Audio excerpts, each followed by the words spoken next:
I'd like to thank the public for their patience and like to convene the Provo Municipal Council meeting for Tuesday, November 19th, 2019. It is 6:01 p.m. in the City Center Municipal Council Chambers, 351 West Center Street, Provo, Utah. This meeting is being broadcast live on the web on the Provo City Council YouTube channel, where it will also be available for on-demand viewing. The council requests that attendees help maintain the decorum of the meeting by silencing electronic devices, being respectful to others, and refraining from applause or other outbursts during the proceedings of the meeting. We will begin with a roll call. Cliff Strachan.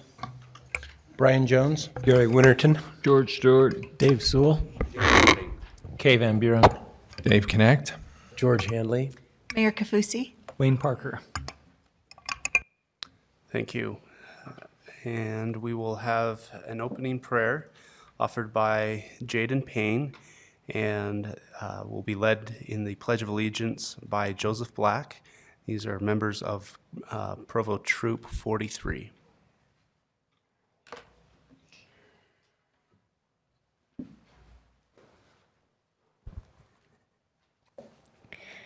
Dear Heavenly Father, please bless this day. Please bless that we can have a good day today and that we can have a good time at this meeting, and that everyone can stay safe and be able to be respectful. Please bless that whatever needs to be discussed can be discussed. And in the name of Jesus Christ, amen. Amen.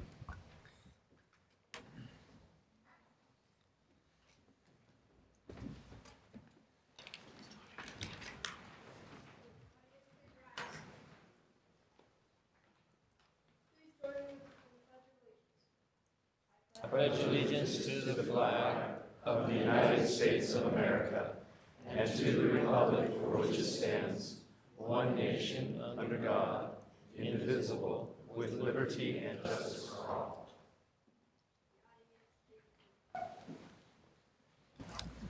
Thank you, Mr. Payne. Mr. Black, I appreciate your participation in our proceedings. I'd like to propose the approval of the August 27th, 2019 Board of Canvassers meeting minutes, as well as minutes for August 27th, 2019 council meeting. Are there any requests for changes or any objections to the approval? Seeing none, I will declare the minutes approved by unanimous consent.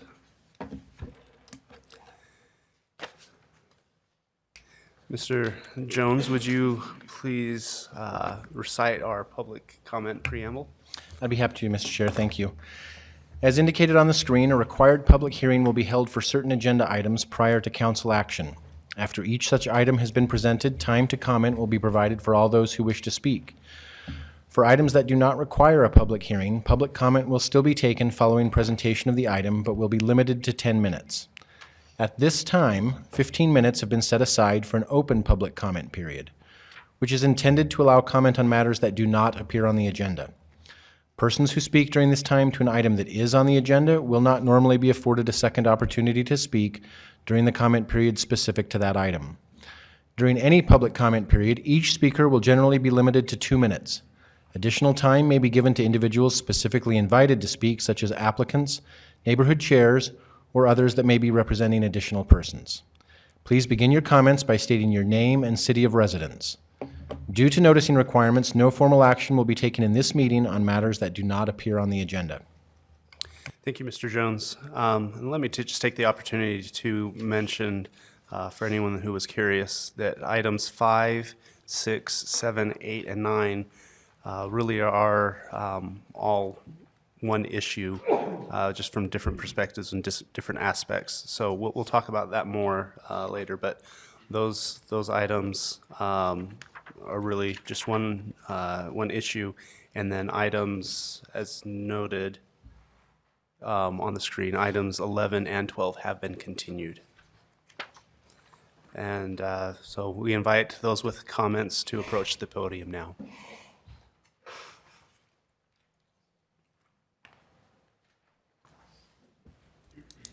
Good evening, members of Provo City Council and Mayor Kafusi. My name is Susan Christensen, and I'm a Provo resident, and I'm part of a nonprofit organization called Proactive Provo to put together a neighborhood plan for 4 neighborhoods in Northeast Provo and inform them about new developments that are on the horizon affecting our neighborhoods and roads. We are a pro-development group that wants to make sure we can make decisions based on the values represented in our neighborhood plan. We want to make sure all development is responsible and sensitive to unique environment in the Provo foothills. We are committed to help educate neighbors on what is happening in Provo. We are thrilled to see their engagement, and we are encouraged by the overwhelming support we have received. Our group has reached out to most of you on City Council, and we have repeated meetings with city planners and members of their staff.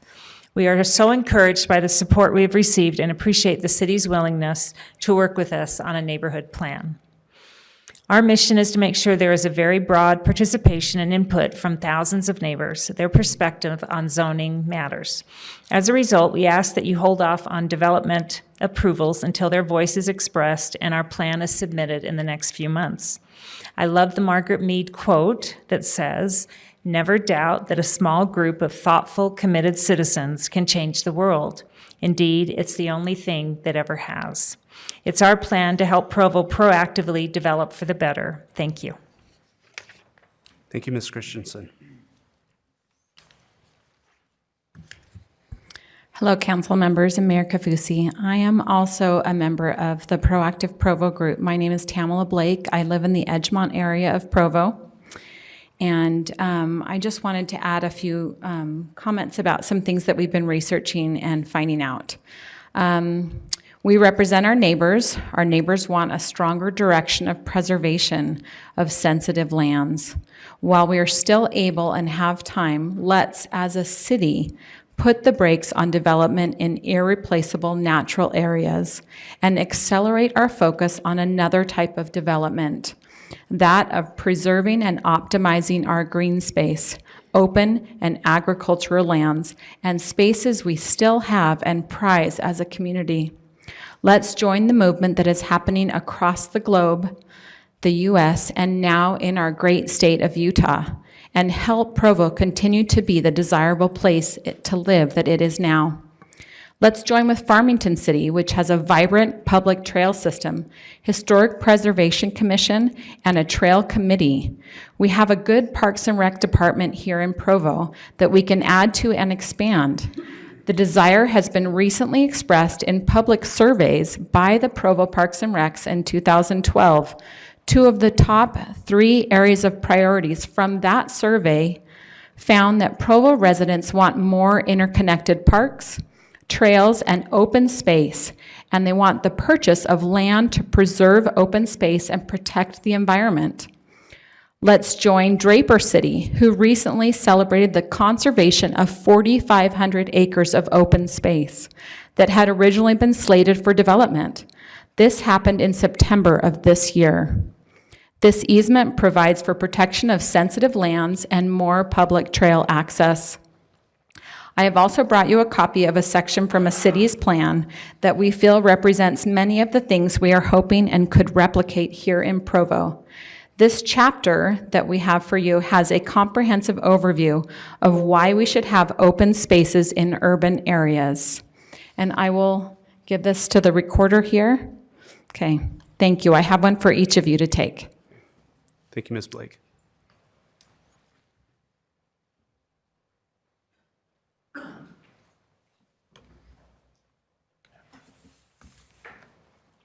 My name is Jay Goodliff, and I live in the Edgemont neighborhood.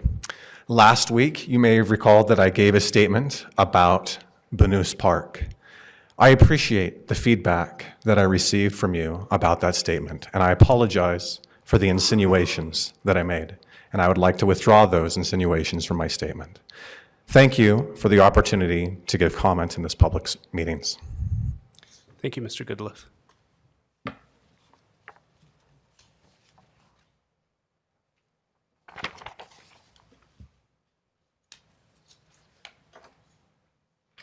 Any other public comment? Wasn't planning on saying anything. I'm Jeremy Pine, live in neighborhood. I don't know what it's called. North Park. All right, there we go. It occurs to me, last time I was in this room was about a year and a half ago.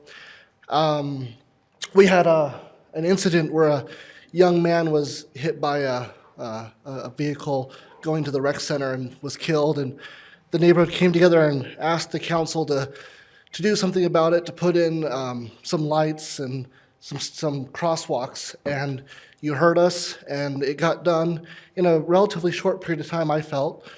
And I never had a chance to thank you for hearing us and thank you for making that action.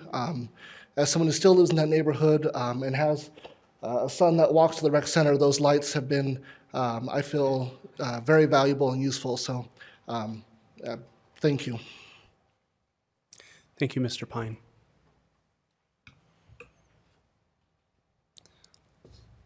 Is there any other public comment? Seeing none, we'll close. Mr. Sewell? Oh, I just wanted to say I think the council was sympathetic to that crosswalk issue, but I believe it was the mayor and her team that made that happen. So, thank you.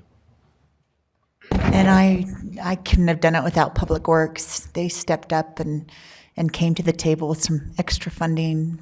With my funding and their funding, we were able to make it happen and make it happen fast. So it wasn't just me, it was a group of people that came to the table. So we're glad we were able to fix that problem.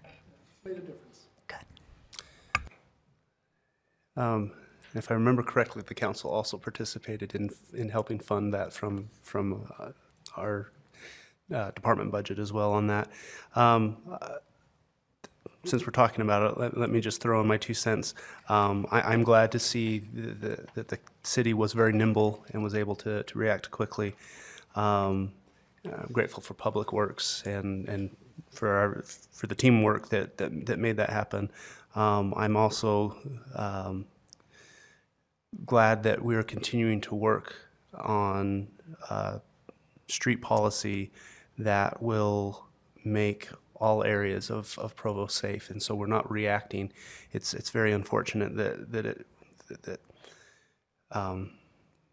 the life that was lost that we had to react to see this street facility be built, and hopefully we do not wait until things like that, but we create sensible policy that will make all of our streets safe in the future. All right, went off script just a little bit there, but I thank Mr. Pine and all that we heard from tonight for their input.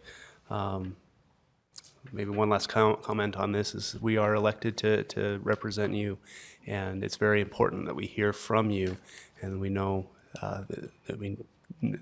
so we know how to represent you. With that, we will move to item number 1, an ordinance adopting a new Provo City moderate income housing plan as an element of the general plan. And this will be presented by Mr. Brian Maxfield, Planning Supervisor. Thank you. This item is a moderate income housing plan, as you mentioned. It's a state mandated document.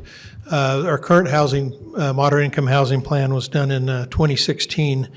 The state has made some changes in the state code that require additional elements to be included within that plan.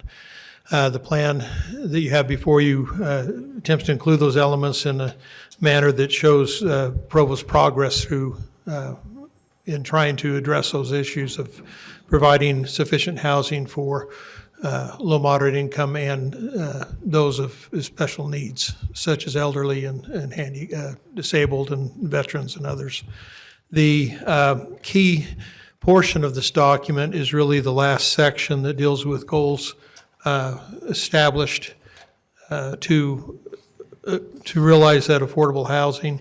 The first reiterates the goals which the City Council has adopted through our general plan and lists things we've been working for. The second part of that deals with new goals that specifically look at the near future, things we can work on to further understand our housing needs. And then finally is an evaluation of the state goals that they list, where they list about 23 goals they would like the cities to address and require cities of Provo size to address at least 3 of those. our findings are that we probably address around 22, if not close to all of them. So I think we've tried to meet those goals. What we're asking tonight is that you adopt this plan so we can send it to the state in time for their December 1st deadline, that we can be in compliance with the state code on that. Any questions? Any questions for Mr. Maxfield? Okay, thank you. We will open this item for public comment. Would anyone like to speak to us on the moderate income housing plan? Seeing none, we'll close the public comment. Is there any council discussion on this item?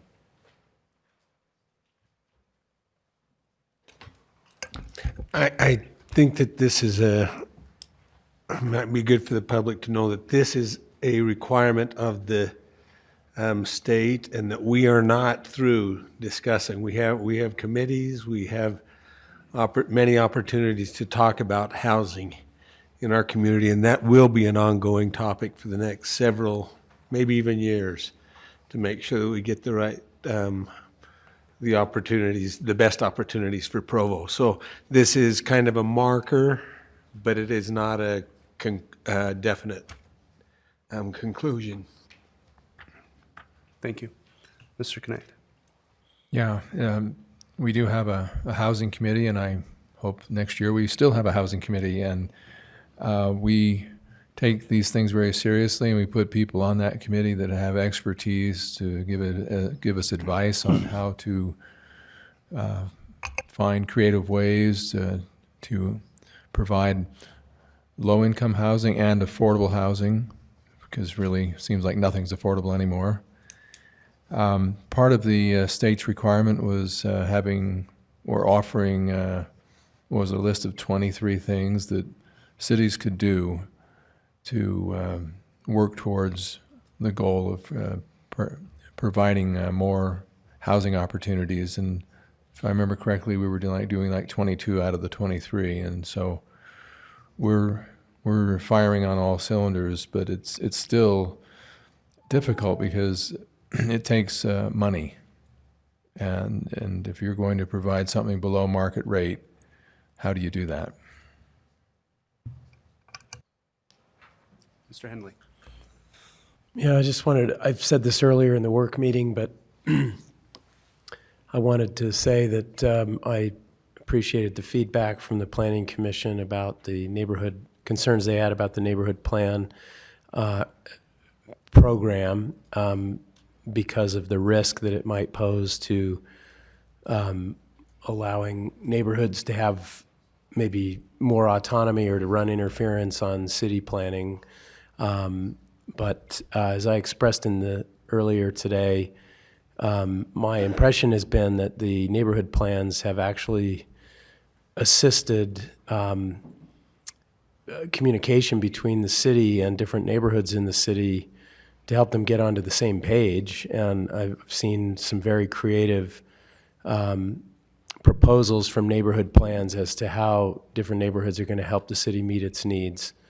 And I just want to encourage that to continue to be the spirit with which that program operates, especially liking what Mr. Harding recommended earlier today about the possibility of, and I think this sort of happens anyway on an unofficial level. I know Mr. Pepperoni and others have been involved in this, just helping the neighborhoods understand what the city goals are and helping them to identify the ways in which they want to creatively help us meet those goals, I think is the best way to deepen a community-wide commitment to the goals that we have as a city. So I'm quite happy with the way things have operated so far, and think that there's a possibility we can continue that in a positive way. And I really appreciated this reading through this report. I thought it was very informative.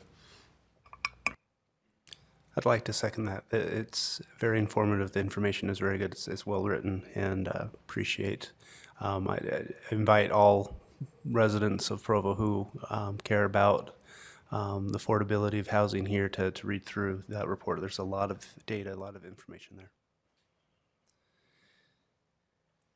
Any other comment? I will call for a vote on the implied motion. All in favor? It's unanimous. Item 2 is an ordinance amending the West Gateway Zone to better meet. I apologize. Let me go back to the last item just to see if this makes any difference. I should have mentioned that this was a first hearing on an item coming from the Planning Commission, and so by council rule, it could be continued if anyone felt like it needed to be. Was there any desire to continue this? Okay, seeing none, we will continue on with item 2, an ordinance amending the West Gateway Zone to better meet the purpose and objective of the zone. This will also be presented by Mr. Brian Maxfield, Planning Supervisor. Thank you. We brought up in the work session, this item isn't creating a new zone. It's really just trying to, what we call tweak something, to add something that makes it a little more viable for some future development in the area. The map outlines the WG is the area involved. It's off Center Street and extends to the north up to 100 North in the Dixon neighborhood, and to the south for the block between 10,000, 1000 and 1100 West in the Franklin neighborhood. The main elements of this were to look at a little more flexibility within the buildings. It doesn't change the height limitation. The height limitation stays the same, but it does take out the maximum number of floors you can have. If you can, and you still have to meet building codes and other things. It's not just 2-foot high floors, but you do have to, make them function. And on the first floor, it does have to basically meet commercial standards. This is a commercial zone in essence, with the idea that it transitions toward residential uses to the north and to the south as it goes into the neighborhoods. It emphasizes the mixed use that would be allowed along Center Street, extending back to within 100 feet or so of the adjoining neighborhoods, where it would then be only single-family attached or detached housing. One of the other items just mentioned, besides clarifying some of the uses and where it's listed in the standard land use code, which sometimes limits the way we look at things for low-rise and mid-rise apartments, but it also clarifies an element relating to warehousing. So that's not just outdoor warehousing, outdoor storage, but relates to the possibility of an interior storage unit that could be within one of the buildings off the back of the street, somewhere in that area. I believe at the study meeting, there was a question on whether or not we would step back the buildings, and once we reached a certain height, the setback would change in that area. And just, I got to backtrack, I apologize. The Planning Commission looked at this. The current zone has a 10-foot setback off of Center Street. Staff had written in a 3-foot setback to reduce that to 3 feet. And then the Planning Commission recommended keeping that at the 10 feet. And so then, as we talked about it in our meeting, we talked about whether or not that height should step back once you reach certain heights. In researching it and looking at the situations, we found that on Center Street, it was particular to situations with historic buildings and really related to that aspect. Also, there's a general ratio that's looked on in architecturally on some of the streetscapes. You've got a 130-foot wide road here, and some of the ratios are from 1:4 to 1:6, which would mean you could have very tall buildings along this edge and not violate that idea of a step back. So, based on the idea of why we did it on Center Street, where it's really trying to give that, not distract from the historic buildings that were there, and then the feeling that we don't create a canyon, we feel that this distance and the width of the road would avoid that aspect, and the difference between the 3 and 10 feet wouldn't make maybe that much difference. Let's see, I apologize, I know we had the one picture showing the Carpets America. That shows the general setback that would be end up on this site also, where they've got, I think it's 15 feet behind the back of curb, where these would have to have 16 feet behind back of curb. Are there any questions? Thank you, Mr. Maxfield.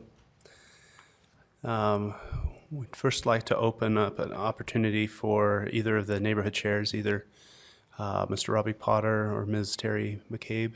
Are either of them here?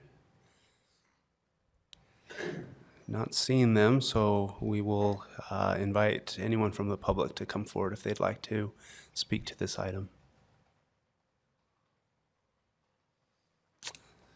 Seeing none, we will close public comment. I'll bring it back to the council for discussion. And I would like to note that this is a first hearing, but it does meet the qualifications by having the report of action published on time and having been fully reviewed by the council attorney by last Thursday. So we can vote on it tonight if there's not a council member wanting to continue it. So with that, any discussion? Mr. Sewell?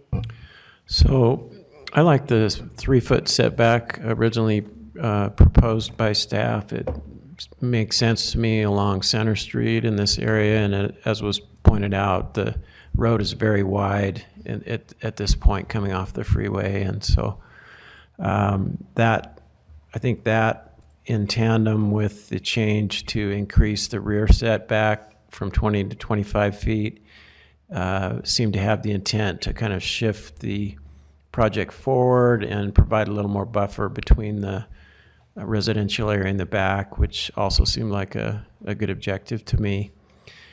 So those are my thoughts on that. And I had a question whether the implied motion has the 3-foot or the 10-foot setback. I believe it includes the original draft that we had with 3 feet. Thank you. Any other comments, discussion among the council? If I recall the reports, that this was presented to both Dixon in a Dixon neighborhood meeting and a Franklin neighborhood meeting, and there was general support, no real concerns among the residents. Right. In fact, the Franklin neighborhood had a meeting the same night as Planning Commission, but we did get a report back from them that they had no problem. In fact, they just wanted to ensure that you could do the townhome development still on the south side of the project, that it didn't, change that to apartments or something else, but it remains that you could do townhomes. Okay. Thank you. And then I also reached out on those neighborhood Facebook groups just to try to tease out if there was any concerns. And generally, voting on something on the first hearing is reserved for just routine items, and I do not consider this a routine item. And I think a major reason for that is to allow the public an opportunity to become aware of a project and give us our feedback. But with the neighborhood meetings and with the additional efforts to reach out, in this instance, I'm comfortable going ahead with a vote tonight. Any other discussion? If not, let me just ask, does any council member desire to consider this item again at the next council meeting? Seeing none, I will call for a vote on the implied motion. And just to clarify, this is the original proposal, which keeps the proposed 3-foot setback for the front yards, I guess despite the recommendation by the Planning Commission. All in favor? That's unanimous.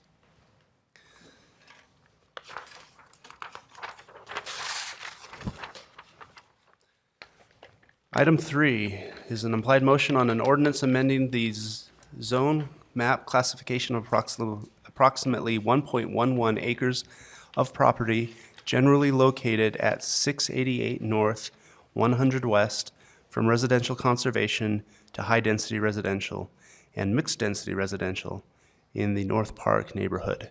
This will be presented by Mr. Dustin Wright, Provo City Planner. Thank you. So this item, if we can jump to the map, is property the applicant's requesting to rezone. It's on 700 North and 100 West. The location, it's close to BYU campus. It's also relatively close to our downtown zone, and the UVX station is within about a block and a half of this site. The majority of the block here, and jump to the next slide, I'll show you the zoning map. The majority of the block is currently in that RC residential conservation zone, and the majority of the development there is multifamily housing that theoretically, if it were to come in today to be rezoned, it would probably fit within, density-wise, within the MDR or HDR zoning. For the applicant's property outlined here in red, they're requesting the HDR zone to do a 20-unit multifamily apartment, and to the adjacent properties next to it to apply for an MDR zone. And that's essentially to help with the buffering requirement. Since it is in the RC zone currently, there would need to be a transitional landscape setback, and that would have some impacts on the way that the proposed concept plan the applicant has submitted would lay out. And so this MDR zoning on the adjacent properties would help with that. Overall, with the neighborhood, the applicant reached out, went to a neighborhood meeting, received support from the neighborhood chair and general support from the neighborhood, is my understanding. The neighborhood chair also talked about the block and how he sees that developing over time or transitioning to a higher density as well. And so, let's see, the recommendation from the Planning Commission is to approve the requested rezone, and the Planning Commission approved the concept plan the applicant had. And if you have any questions for me, I'd be happy to answer those at this time. Mr. Knecht. Yes. So it would appear, kind of hard to read, but how many structures are being removed? So there's currently, I believe, 3 structures that would be demoed. One of them is a duplex, and 2 of them are single-family homes. Okay. On the applicant's property. In the blue, that MDR zone, those would remain. There's no proposed change there. Those developments are already there and not being changed, just the area in the red. So being one is a duplex, so it's 4 dwellings or housing units. Yeah.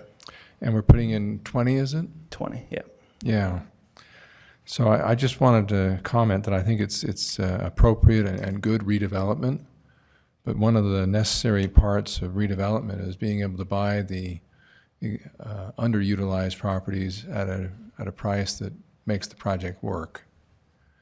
And I don't see that happening very often in like the Joaquin neighborhood, where some of those properties are, I don't know if they've been converted into 2 or 3 units, or sometimes they're occupied, so heavily occupied that they're just kind of like cash cows. Yeah. There's not much incentive. Yeah, it gets a lot more difficult to acquire the property at a price that then makes redevelopment more feasible. Exactly. So this is a positive development. Any other questions for Mr. Wright? I had a quick question just about design standards. This is near the downtown zones, but not in the downtown zones. Do you have the project plan that was approved, just the elevations from that? From the concept plan, if we can jump a few slides, I think we've... Yeah, there. I believe if I'm reading that correctly, there are doors to units at street level. Yeah, so they're turned at an angle, but they are located right in these areas here. So from 100 West, there is doors to the street right there. They're just angled to the side, but that allows for a little bit better of a porch area, which I thought worked well and kind of fits within those design standards that we have in the downtown, albeit in a different zone. And I guess that was my question, is I recognize some of those design standards that I'm familiar with in the downtown zone, and just was curious, and I think from your response that you've already answered, but so these are not standards that are necessarily required in at the location where this project's going forward, but I assume just that the applicant on their own decided that this is how they wanted the project to be designed. Yeah, the applicant pretty much came in with this concept. There was a few modifications working with staff to meet the requirements of the HDR zone. For example, the amenity space that you see over on the side here, that's to meet the 10% amenity space requirements. So they were able to find a way to cleverly incorporate that and make a good use of that space. But yeah, generally they brought in a project that looked really pleasing as far as a lot of our other standards, even though they wouldn't necessarily be applied. So that was positive. Okay, thank you. Any other questions? Okay. Thank you, Mr. Wright. We'd like to invite the applicant, Mr. Derek Tornow, to address the council. I think staff did a great job presenting the project. We've owned these properties for a number of years, and besides the three structures that we have currently on the property, we have two additional vacant lots that have been there for a number of years. The properties on average are built around 1910. We have a couple that were built around 1906, and so and we've done a great job maintaining the quality, so our tenants are happy. I know you weren't here at the planning meeting, but we actually had two of our tenants come and tell us how they like living there, and they like the new project concept. So I'm pretty much just here just to answer any questions that you may have about the project. We're pretty excited to present this. Thank you, Mr. Tornow. Am I saying that right? Tornow. Tornow. Yeah, that's Okay. fine. Tornow. So. Okay. Any questions for Mr. Tornow? Okay, thank you. Okay, great, thanks. And I'd like to invite Mr. Eric Chase, if he's here. He is the North Park Neighborhood Chair. I do not see him, so we will open this up to anyone in the public, if anyone would like to speak to it.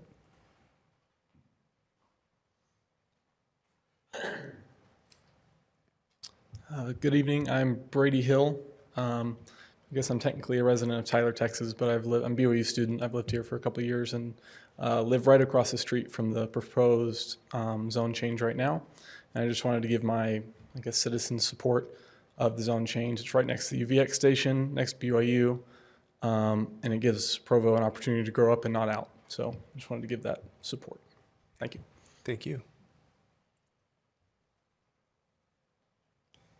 Any other comment? See none, I will close public comment and bring it back to the council for discussion. Any discussion on the council? And this also is a first hearing, but is eligible to be voted on tonight if there is no desire for it to be continued.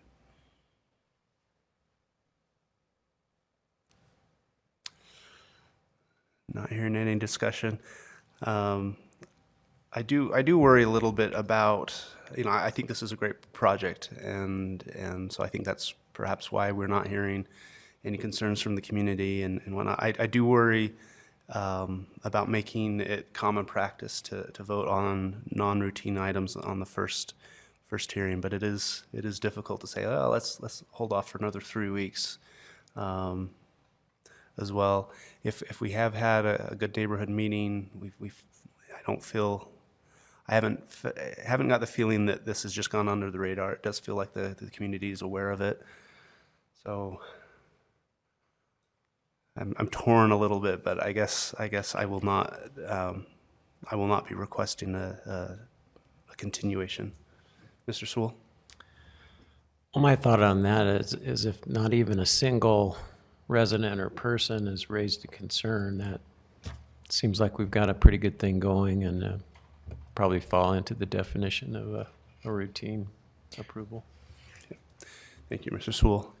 I guess I just, are we not hearing from anyone because everyone likes it?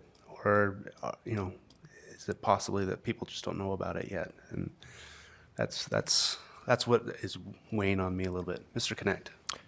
Yeah, so, to say it's not routine and maybe that's how we kind of described it, but I like to look at it more as, is it controversial? And does anyone in the council have qualms about it? Does anyone in the public have qualms about it? Did anyone on the planning commission have qualms about it? As far as the public learning about it, yeah, sometimes they do learn at the last minute, and for me, it's more about do we need more time because there's something that isn't quite right, maybe, or it should be addressed, and I feel good about this. Thank you. And I do also. It fits within the character of the neighborhood. As I look at what is surrounding it, it fits well, and we just see more of that going on Freedom, the same type of project. So it does not change the character of the neighborhood. Okay. So I did not hear any council member desiring for this item to be continued. So I will call for a vote on the implied motion. All in favor? That is unanimous. Item 4 is an implied motion on an ordinance to enact Provo City Code Section 1503-105, temporary limitations on certain sewer connections. And this has citywide application, though I believe the scope really is in West Provo. This will be presented by Mr. David Day, Development Engineering Coordinator, as well as Mr. Dustin Wright, Provo City Planner. Are either of these good gentlemen with us this evening? Not seeing them, we will temporarily move on. Mr. Pepperoni is here if he wants to address it. It may be, I was just going to interject and say, it may be that they understood from the conversation at work session that it was intended and recommended for this item to be continued. I'm not sure if that's why they're not here, but if I could address that really quickly just for the benefit of the public. Please. The ordinance as drafted includes a sunset provision that says that the ordinance, which places limitations on being allocated sewer connections on the west side of Provo. The sunset provision says that this ordinance will automatically be repealed upon the completion of certain city infrastructure projects.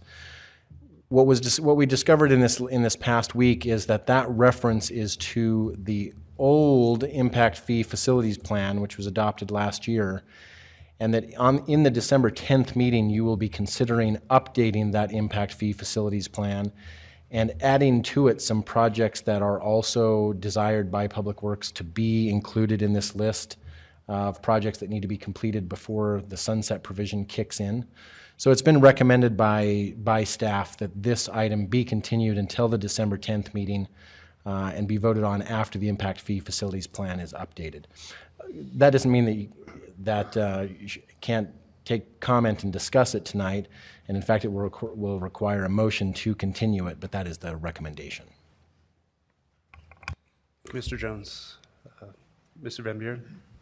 I just noted that this is also one of those items that we can continue if one, so we could do that without a vote, I guess. That's true. As long as somebody requests, it's automatically done by rule. I'll just make that request. All right. Then by rule, it will be continued to the next meeting, which will be December 10th.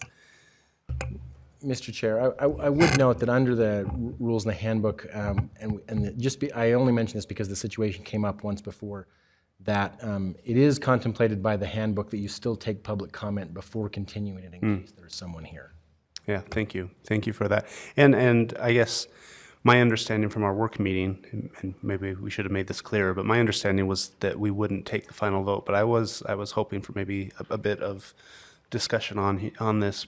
I think it is it's a larger policy impact, and sometimes I think just having these conversations can help the public be more aware of things that we will be considering in the future. So I appreciate that. So we will take public comment, and I appreciate your description of it so far that you already gave.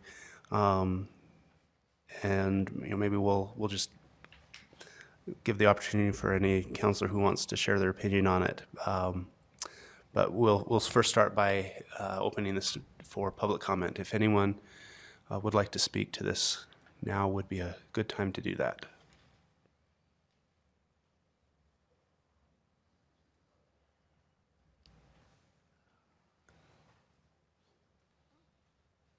Good evening, council members, honorable mayor. It's great to be here. My name is Curtis Levitt. I live in Cedar Hills, 9259 North Emerald Lake Cove. I work for D.R. Horton, and I've had the opportunity of being in many meetings with many of you in work sessions, as well as meeting with staff. I just wanted to commend the staff on working with us and working with members of the residents within Provo. For example, the Grow family we've been working with, we have a current application in for Osprey Towns right now. We've been working through the sewer connections and not having those connections right now. So we appreciate your willingness to work with us on that application. It's been a number of months we've been trying to work through this item. And then furthermore, the number of years that D.R. Horton has had the opportunity of working with multi-generational families in the area, from the families of, let's see, there is the Wright family, there's also the Bond family and the Carter family and the Grows. And we've, over the years, have had many opportunities to meet with them. And they've expressed their desire and to grow and to build and develop their ground, but knowing that unfortunately with the sewer situation where it's at right now, they're excited, and they're excited to work with us, hopefully to build and develop this ground, and to bring in some rooftops that are going to be able to bring and establish the vision and the goals from the city. We know in reading through the city's goals in the West Side planning area is to be able to establish an area that is going to bring different type of product types, different type of product offerings, and in so doing, being able to bring some robust area so that you are going to be able to have some future commercial area there. Without the rooftops, it's going to be challenging to have that come on board. But just more or less, just want to thank the staff and also you for hearing us from a developer's perspective and allowing us to present at the work session that we've been able to present, and seeing if there's a chance for us to help, if there is that opportunity to help facilitate that 2025 plan on the sewer plan, if there's an opportunity to do so. Thank you. Okay. Thank you, Mr. Levitt. Any other comment? See none, we will close the public comment for this. Any thoughts that the councilors want to share before we continue this for 3 weeks? All right, I guess I'll just share my my request to the public that if this is something, if you are interested in the development of West Provo, that this would be a good thing to learn a little bit about, and contact your friendly neighborhood council member and let us know your thoughts on this subject. Item 5 is an implied motion on a resolution authorizing Provo City to enter into an interlocal agreement with the Redevelopment Agency of Provo City, authorizing the use of tax increment in the South Downtown Community Development Project area. This will be presented by Mr. David Walter, our Redevelopment Agency Division Director. And if I could request, Mr. Walter, if you'll kind of give us the context of how this item fits with items 6 through 9 as well. Certainly. So, Mr. Chair, council members, good evening. This item and the subsequent items are about providing tax increment financing assistance to the development, the mill race development on the former IFA building block. So as we went through the owner participation process and the negotiations with the developer, we had anticipated providing tax increment financing to activate this portion of the existing project area in order to help pay for some of the parking that's going to be on the project. The reason this item is on both the agency and the city council agendas is that as the city council, you have to authorize entering into the agreement with the redevelopment agency, inasmuch as you are a taxing entity and are could be opting to give up your portion of the future increase in the taxes, property taxes. That's why you take two actions on the item. One, to approve the items as the redevelopment agency and authorize the chief executive director to do it. And then for yourselves as the city, you take the action to authorize for the city and authorize the mayor to sign that document. So the items are all interrelated, but we do have separate interlocal agreements with each taxing entity. So one with the school district, one with the county commission, one with the water district, and then one with the city of Provo. We've worked with the developer. We've executed the owner participation agreement. The development agreement is in place. The developer has submitted a pro-zone text, which was approved and also put in place. And so this is the next step in getting everything set up for the development of the mill race to actually begin. So that is my presentation. I'm available to answer any questions. Are there any questions for Mr. Walter? If you could just add a sentence or two about the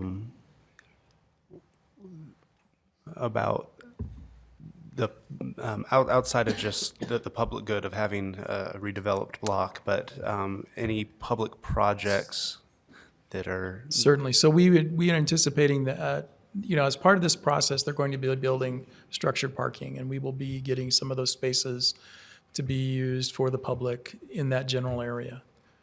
So, in addition, there's a pedestrian bridge that's being proposed that would cross the railroad tracks and eventually cross 600 South.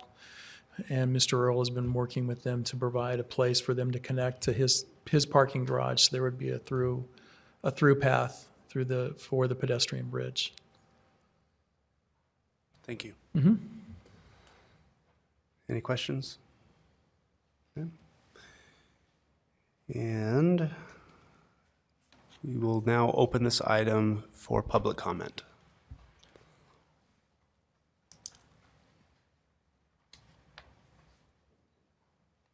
Thank you, Commissioners, Mayor. I'm Sam Ullman.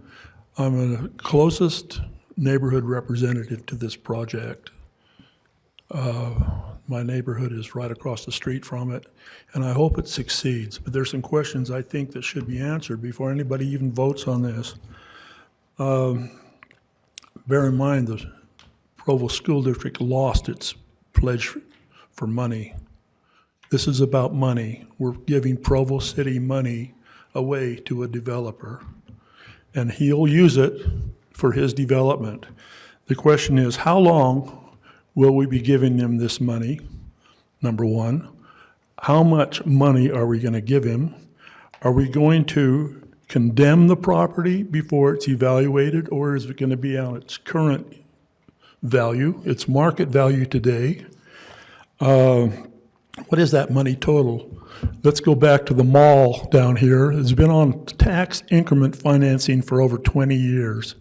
We have had no property tax from that mall since ever you guys got out of high school. I'm teasing.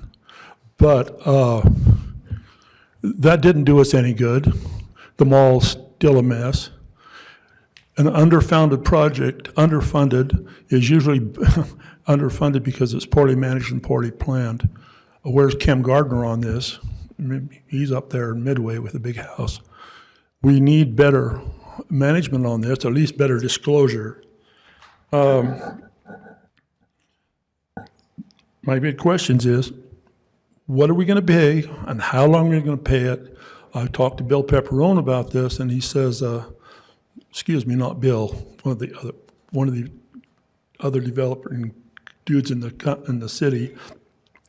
They set them up for shorter periods of time, like 5 years, and they lower them each year. I'll leave, but I'm the only person from our neighborhood or this neighborhood here talking about it, and there's some real concerns. And we probably need to do a little more research before we just give the kid a car without knowing how much it's going to cost. Thank you, Mr. Ullman.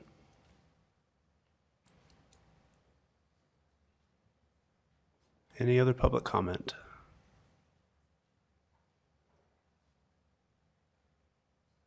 Seeing none, we'll close public comment and bring it to the council for discussion. Mr. Connect. So I heard two questions. How much and how long? Mr. Walter, would you be willing to address those questions? Certainly. So there is no need to condemn the property. So Mr. Earl, as the representative of the Mill Race Development, has been purchasing the remaining property on the block, but we purchased the piece that IFA used to occupy, so we have not needed to invoke the power of eminent domain for any of the project. Typically, the interlocal agreements are structured in that there's a dollar cap or a year or a time cap. So whichever hits first, then the tax increment flow would start. We're anticipating that it would be 15 years. And for the county, it would be a maximum cumulative total of $767,000. For the school district, we anticipate it would be $4.4 million over the 15 years. And Mr. Earl has presented both before the school district and the county commission on this project. And the school district has signaled their support for this and are willing to sign the interlocal agreement, I should say. For the water district, we anticipate about $450,000 over that time period, and for Provo City, it would be $1.8 million. Please keep in mind that under tax increment financing, all the taxes that each taxing entity currently gets from this block will continue to receive throughout the time frame. The increment comes from the increase in the property values, which then triggers an increase in the property tax. And so we are proposing to capture a portion of that property tax throughout that 15-year period. So that the numbers I just gave you are the cumulative totals. So over that 15-year period, that would be the cumulative total for the property tax. And I wasn't quick enough to write that down. What is the total between the four entities? It would be over this, we estimate it would be $6.7 million over the 15 years between the four taxing entities. And that is a cap, though? Yes, that is the cap. It will be no more than 6.7. And it's important to note that this property, there is nothing in the agreements that obligate either the city or the redevelopment agency to make these payments if we do not get the property tax that, if we don't get that tax increment, then we are not obligated to make these payments. The only source of funding that's being proposed through these agreements is the tax increment itself. And then I asked this question earlier, but if you'll repeat, what is the participation rate? What is the agreed participation rate for the four entities? So we have worked with the school district. It would be 70%. County, we've proposed 50%. For the school district, or for the city, we've proposed 95%. And for the water district, there's 75%. I'm going to just keep peppering you with a couple more questions. Sure. Thank you. Because this is also somewhat related to a previous action by us as the redevelopment board to purchase the IFA. Can you remind us of just some of the high-level details on that? Certainly. So in December of 2017, well, actually earlier than that, the city was approached by the IFA manager and regional manager about some sort of way that the city could help them with some issues that they were having. So in their current location, they were not really maximizing their sales. They were in a smaller space. An opportunity came up because a year and a half earlier, the Office Max building that was on University Avenue, that had closed and had been vacant for that year and a half. The property owners for a number of months would only entertain lease offers. They did not want to sell the property. IFA as a corporate entity makes the decision to own their properties, and so they were kind of holding back.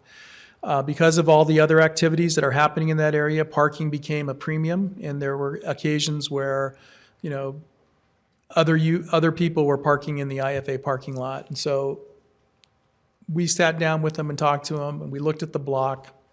It turns out that there were only 3 property owners for the entire block. And so if the agency purchased the property, the IFA property, we would in effect hold 1/4 of the block, and as such could potentially use it as a springboard for redevelopment of the entire block, which we thought was, you know, something that would be worth pursuing, since we had the Front Runner Station that was recently opened. We had, you know, the startup building and the success that they've been having in different venues, and some of the other businesses that were there. We saw this as an opportunity to sort of kind of have development that would potentially start the entire area on a different, you know, to help revitalize the whole area. And so the council has, sitting as the redevelopment agency, authorized us to acquire the property and to help IFA get into that other facility, which, you know, they have been very, very pleased with. I think they've actually, I may be wrong, but I was told by someone from IFA that they'd actually been in Provo since 1942, not at that location, but in Provo since 1942. And within several months after opening up at the new location on University Avenue, they've had new customers who have come in and have expressed their delight at finding IFA finally in Provo. So it has been very successful for IFA to be located on this. It's a much more traveled street. They have much more visibility here on University Avenue than they did at their previous location. And this became an opportunity for us to help participate in the revitalization of the area. And so those were the reasons why we had entered into the decision to buy the property. And then we worked with the other property owners. We met with them on a couple of occasions and expressed the desire to work with them to redevelop the whole area. And unbeknownst to us, one of the property owners was having a conversation simultaneously with Mr. Earl. Mr. Earl didn't know we were in this process, and so it was kind of a serendipitous occasion. I guess one last question on that. With the IFA transaction, we put up some money. We purchased the building and made a bridge loan to them for 5 years. So purchased the building for 1.6, and then we gave them a loan for 5 years for $2.2 million. And that helped them acquire the property and rehabilitate it, or refurbish it rather, not rehabilitate, refurbish it and turn it into their new facility. And but every indication is that we will receive all of that loan back. Yes. So the money is they're making their payments now. We anticipate that at the end of the 5-year period. And it was a financing situation, a bridge loan, because IFA had committed themselves in a couple of other places, and they had commitments to their financial institutions that they didn't have the time to go ahead and renegotiate it at this time. So they kind of approached us, would we be willing to do this to help them bridge that time frame and acquire the property when it was available and make the Provo IFA what it is today. Which we can get increased sales tax because of that. Yes. So they hit their projected employment targets within, I want to say 120 to 160 days after opening, and they've increased their sales in the community. And then the money that we spent to purchase the property, we now control the property. We now control the property, and that was part of the owner participation agreement with the Mill Race Partnership, and they will be paying, that money will be coming back to the agency over time as well. Okay, thank you. Mm-hmm. I had a question, but I'll get back to you. I just want to follow up on what Mr. Harding had said, that with the mill race, the IFA, the old IFA property involved in the mill race, and how will that be coming back? Just give us a little more history on that. So there's a time constraint built into the owner participation agreement. I believe they have up to 10 years. Or if they sell the property or transfer it to another entity, then that money would come to us before that.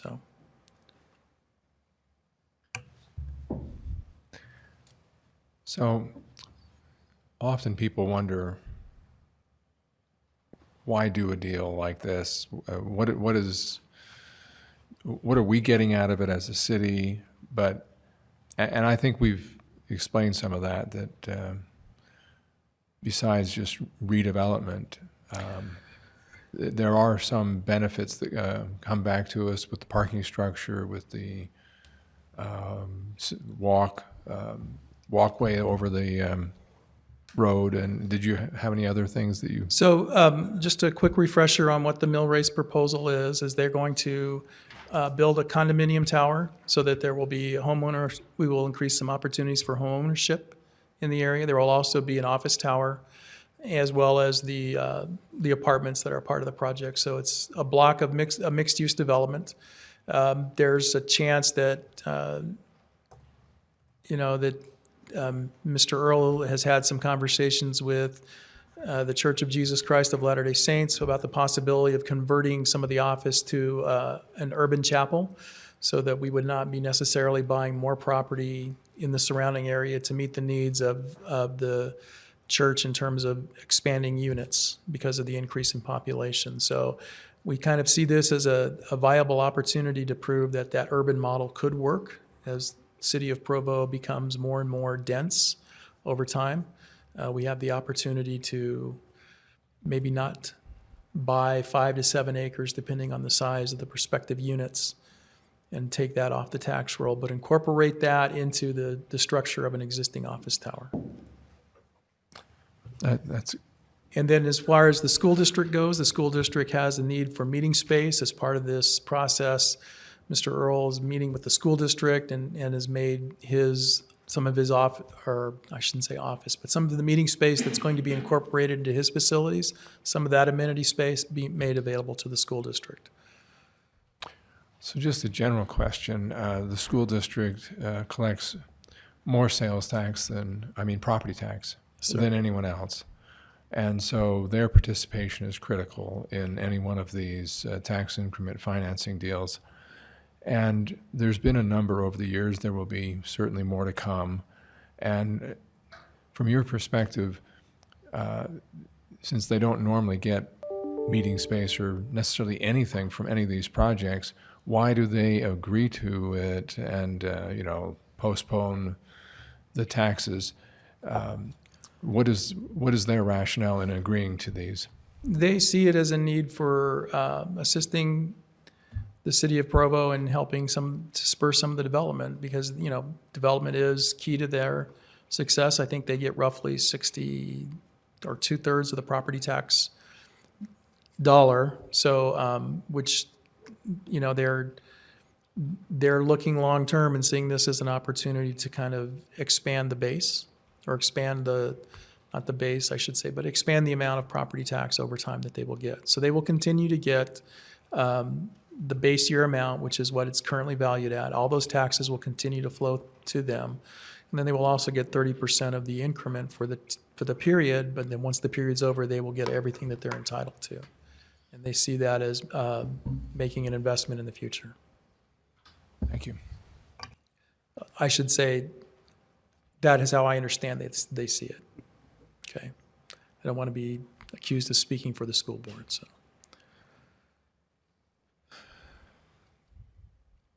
Thank you, Mr. Walter. Any other discussion among the council? I did see that the applicant. Yes, I forgot to mention that Mr. Earl is here, so. So if Mr. Earl has anything you'd want to share, no pressure, you don't need to, but if there's something you would like to mention to the council.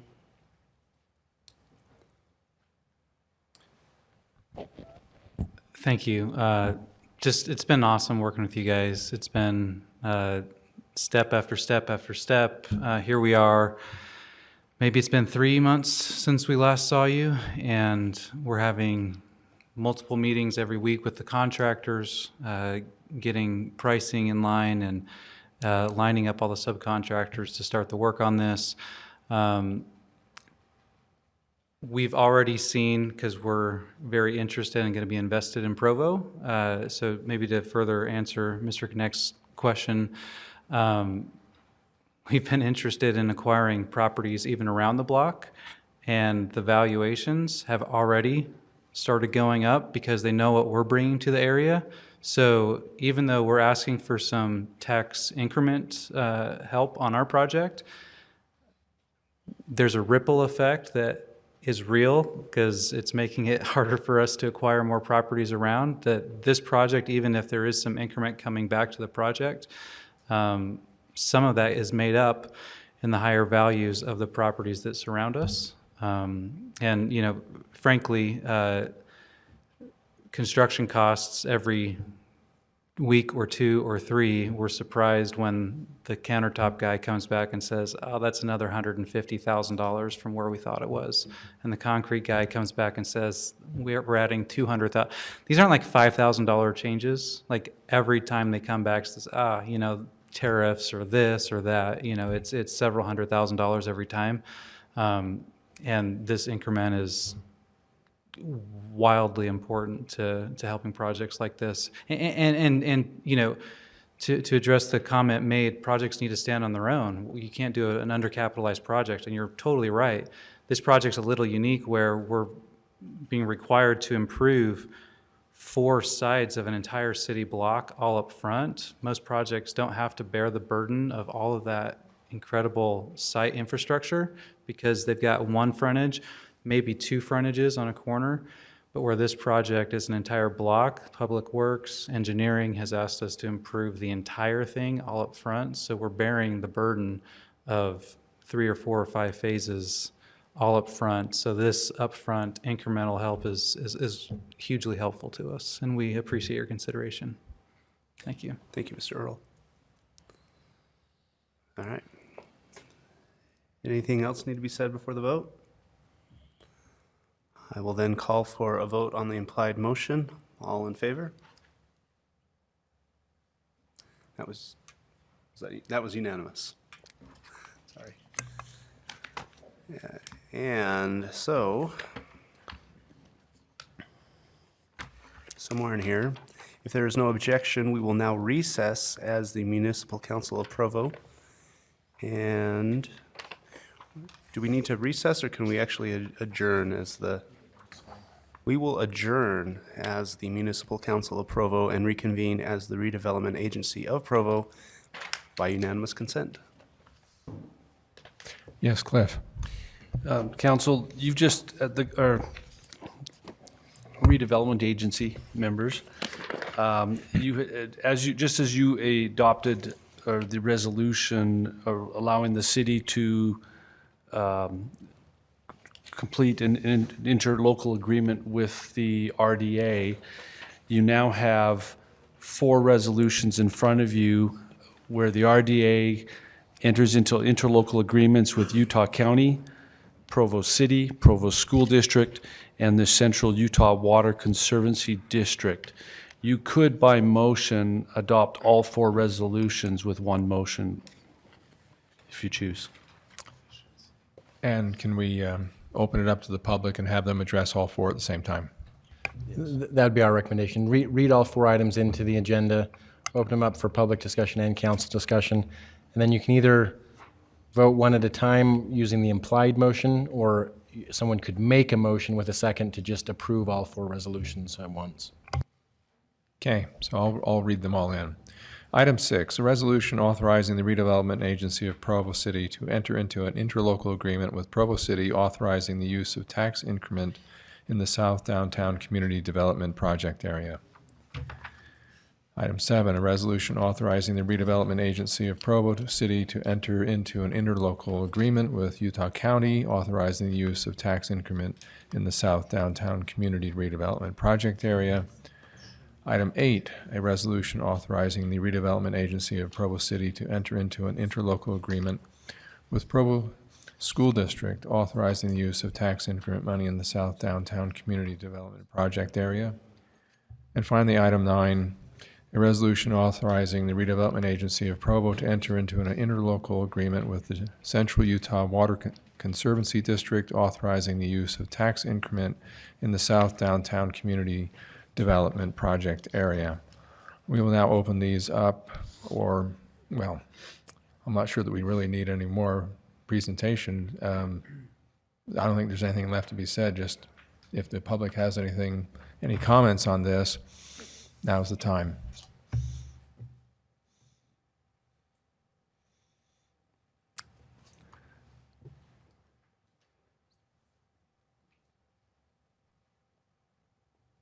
Seeing no takers, we will bring it back to the council for discussion.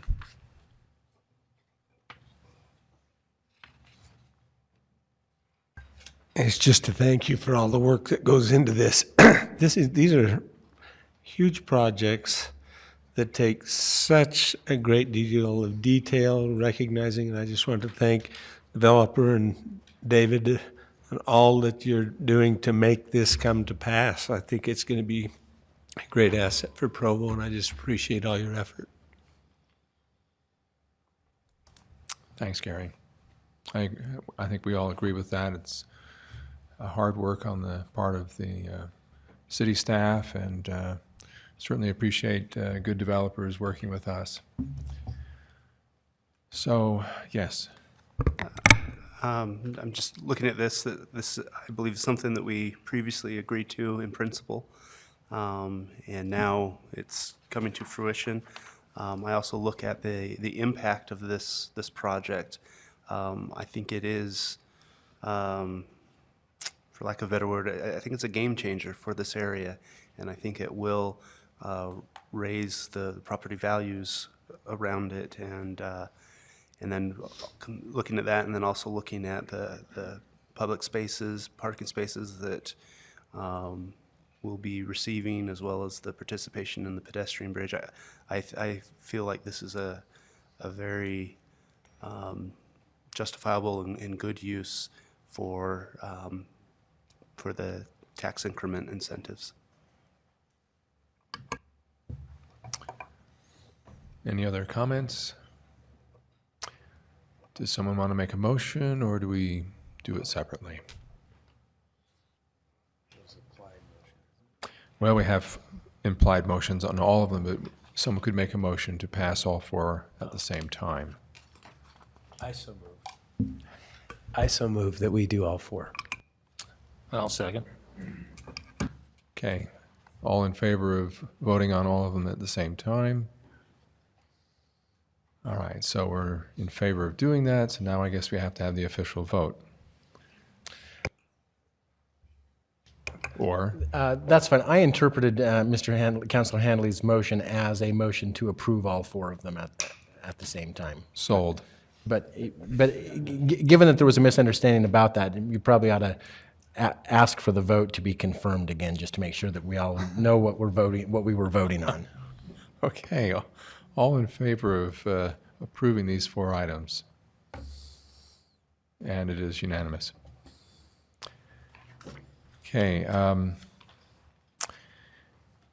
Item 10, a resolution designating a survey area authorizing the preparation of a draft community reinvestment project area plan and budget, and authorizing and directing all necessary action by the redevelopment agency staff and legal counsel, presented by David Walter.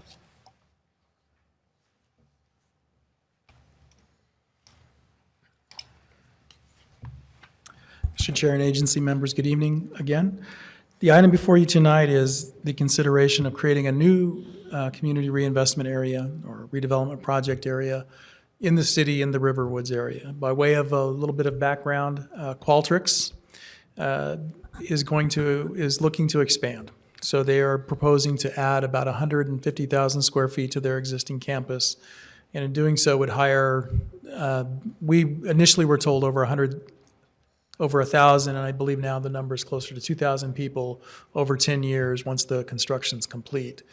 Excuse me for a moment. Sorry. They have approached the state of Utah, and they will be getting a tax incentive from the state of Utah to do this. It's important to note that Qualtrics currently owns or operates co-headquarters here in Provo and in Seattle, Washington.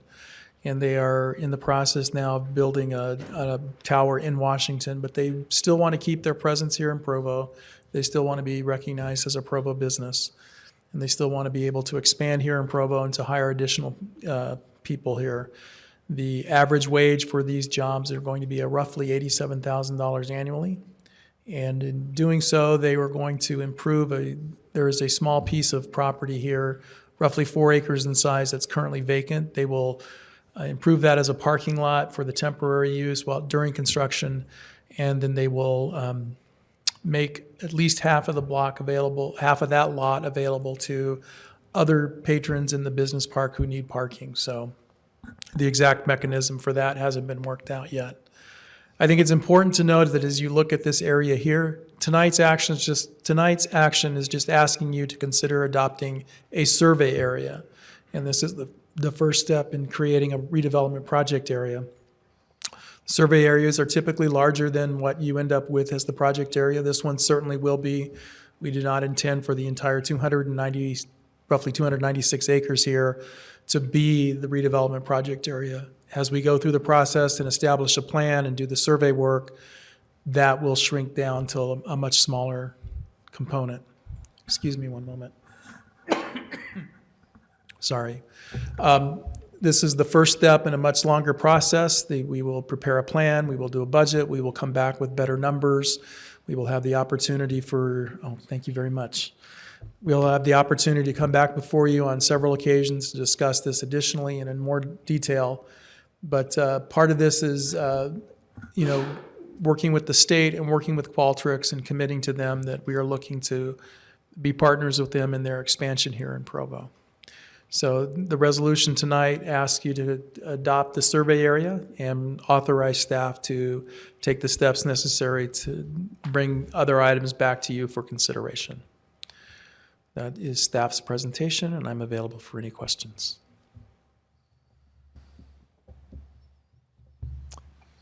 Seeing no questions, we'll open this up to the public.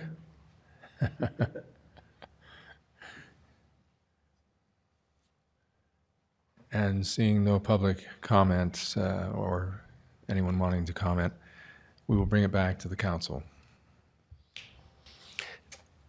This may be a hard question to answer, David, but I can see as we look at the open land that's available there, how much of that open land is really developable? Do you know? I don't. I know that there are several pieces of property that aren't developed. There may be, again, I purposefully made this larger than it's going to be, simply on the belief that it's easier to take away, to subtract, than it is to add on later on. So there may be some opportunities if the council or future councils want to look at this and the possibility of working with developers and businesses on the far north end of the project area, or the proposed survey area rather. There might be an opportunity for us to do that. And since they can obviously stack some of this, so their current project, they're going to roughly double their space with 150,000 square feet. I think it's kind of important to note that they have roughly 400 employees now, but they're very widely spread out within the existing building. They have room to expand in place. So the first few tranches of hires that they would do would go into the new building while they're constructing the additional office space and the parking structures for that.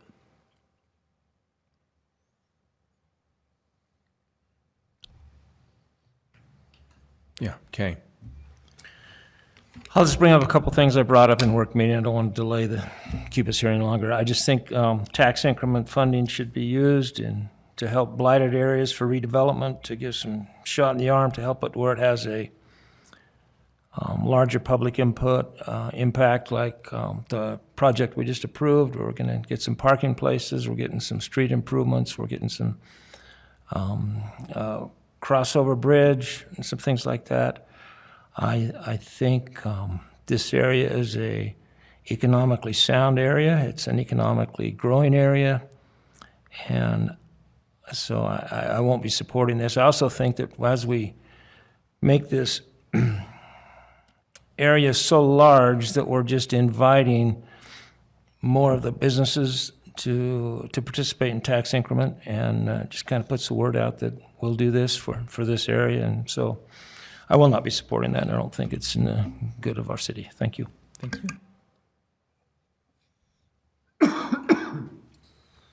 Let me also repeat a couple things I said in the work meeting. When I found out that Qualtrics had announced that they would be expanding in Provo, I am just absolutely thrilled. I think this is such an exciting event, such an exciting happening for Provo.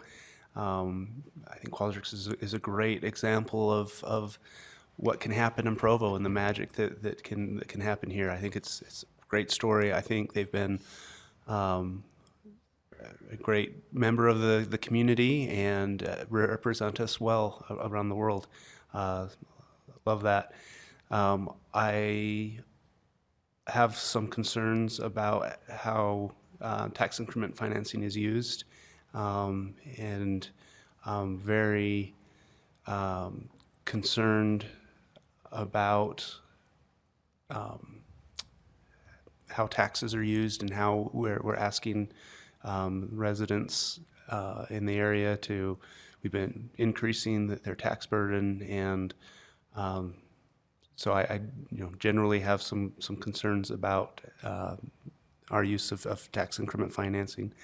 I made some more detailed comments earlier, and so if anyone cares to know my thoughts on it, I would direct them to the recording of the work session earlier. So I want to register my concerns here. I will be voting for this, though, and we'll be very interested to see what the recommendation will come back from the study of what we actually include in the project area. Thank you. If I may, I neglected in my presentation to mention that this does not obligate the city or the school district or the county or anybody else at this point to give up any of their rightful taxes. And so this is merely the first step in the consideration of creating an area. There'll be, as I did say, there will be several other opportunities for us to come back. We will scale it. I'm sure we will scale it down in scope. We're not going to be this large. We're cognizant of the need for our partners, for the uses that they have, and so it's kind of we will try to balance that out. We will not try. We will balance that out as we go through this process.